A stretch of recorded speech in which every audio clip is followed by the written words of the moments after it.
News every 15 minutes, weather every 10, and sports twice an hour. Newstalk, KGVO, AM 1290 and 98.3 FM. You're listening to Montana Morning with Peter Christian. A suspect in Nebraska asking a lot of a mother's love. Good morning, everyone. Montana Morning for Tuesday, June 27th, 2017. Some light rain in the area this morning after a big blow last night. One tree, I understand, was blown down somewhere in Missoula. Not exactly sure where. Right now we have 63 degrees in Missoula. Our newscast this morning, sponsored by First Montana Bank, your home for free centennial checking, unlimited cash back whenever you use your debit card. Check them out online, firstmontanabank.com. A jailhouse phone call transcript shows a man suspected in a string of bank robberies and of shooting at a police officer asked his mother to clear his Montana home of guns after his arrest. The transcript of the call between 39-year-old Richard Gathercole and his mother, who was unnamed, was submitted to a judge by federal officials seeking a search warrant for the Roundup, Montana home. Authorities found numerous homemade explosives inside the home Saturday. Gathercole is in jail in Nebraska, accused of shooting at a Kansas state trooper with an AK-47 a week ago. According to the transcript, Gathercole tells his mother to get all the guns out of the house. She agreed, and then reminds him that the call is being recorded. Missoula Rural Fire was called out at about 2:30 yesterday afternoon to a report of a residential structure fire at 1865 Nuthatch Drive, just off Cody Lane, west of Missoula. Assistant Chief Brent Christopherson said the modular wood home had smoke billowing out of the roof and the fire was threatening other nearby homes. We had 25 personnel and 13 different apparatus, which include support vehicles and also engines and our aerial ladder. We also had help from the Department of Natural Resources and Conservation. The structure fire started a grass fire, which was spreading rapidly. They sent 3 engines and 7 personnel to assist. Christopherson said the extreme heat also took its toll and necessitated special safety protocols for firefighters. We had to make sure and rotate our firefighters out really fairly often, as much as we could, with the number of people we have, to rehydrate them and be able to, not compromise their well-being at the same time. The cause of the fire still under investigation. Christopherson did not have a financial estimate of the damage, although he did say the structure was a total loss. The Red Cross is assisting the displaced family with shelter. A 19-year-old man has died after falling 2,000 feet while backcountry skiing with his sister in the Beartooth Mountains in northern Wyoming. The Park County Sheriff's Department said Benjamin Fern Tessinier of Bozeman died in the accident Saturday. Authorities say Tessinier and his sister were climbing a steep rocky chute near Glacier Lake just south of the Wyoming-Montana border when Tessinier fell.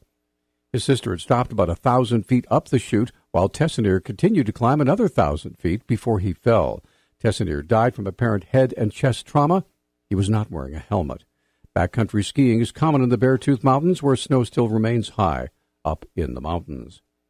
Partner or family member assault cases are common in Missoula, but last weekend saw a lot of felony PFMA charges involving a similar element, according to Police Detective Sergeant Scott Pashton. One incident was called in by a concerned neighbor on Skyview Drive when they heard a husband and wife fighting about cleaning the house on Saturday evening. Officers investigated this and ended up arresting a 53-year-old male, Michael Fitzpatrick, and the reason for that is the victim reported being strangled. There was reports of physical assaults between both of them. There was actually an arrest of both people.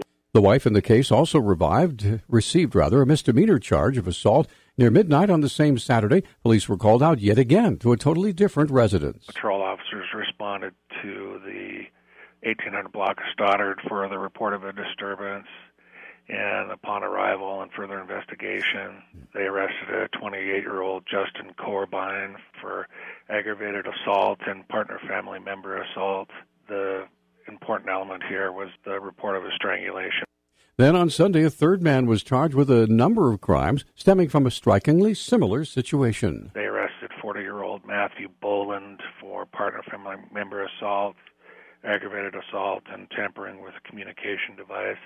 And in this case, the victim reported that the person arrested had strangled her. When she attempted to call 911, her cell phone was grabbed out of her hand. The link between all three cases, strangulation, a form of assault that usually ends up receiving a felony charge in Missoula because of the risk of permanent bodily injury or death that can result. 26-year-old Alvin Morin is at the county jail, charged with felony criminal endangerment and 2 misdemeanors after leading authorities on a chase reaching speeds of up to 140 miles per hour between Missoula and Lolo. Missoula Deputy County Attorney Mark Handelman asked Judge Landy Holloway for $50,000 bond for the incident that occurred back on June 12th. This matter stems from the defendant leading police officers on a high-speed chase from Russell Street to Lolo. During the pursuit, the defendant reached speeds up to 140 miles per hour. The defendant nearly hit one vehicle and almost crashed into a guardrail before surrendering. The defendant smelled of alcohol and agreed to a blood draw. Although we don't have those results at this time, there's a likely DUI 4th charge coming.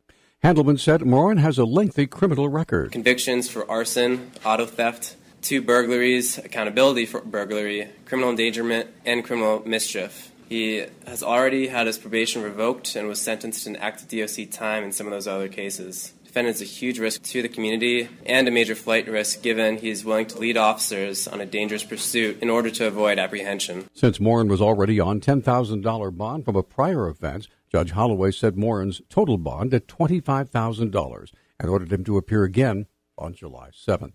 A county attorney in rural northern Wyoming says an officer shot and critically wounded a man during a disturbance. Washakie County Attorney John Worrell said officers with the Sheriff's Office and the Worland Police Department entered a home late Sunday night and encountered a man with a baseball bat. One of the officers was knocked unconscious, and the other shot the man in the abdomen as he approached.